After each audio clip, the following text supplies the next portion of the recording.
दुनिया रे दुई प्रकार प्राणी देखा जाती, जथा शाकाहारी और मांसाहारी।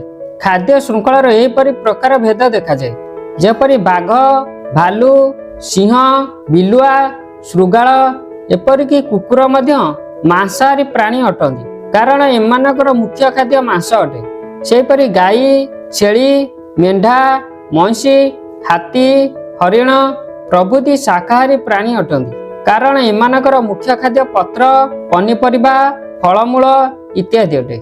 किंतु जीव जगत मध्य मनुष्य एपरि एक प्राणी जे कि माछ मांस सहित फलमूल, पनीपरिबा, शाग प्रभृति प्राय समस्त प्रकार खाद्य खाई। तेणु कई मनुष्य को सर्वाहारी प्राणी कही। मानव सभ्यतार विकास काल मनुष्य सर्वप्रथम जीवजंतु को शिकार करी तांकर मांस खाइतिला।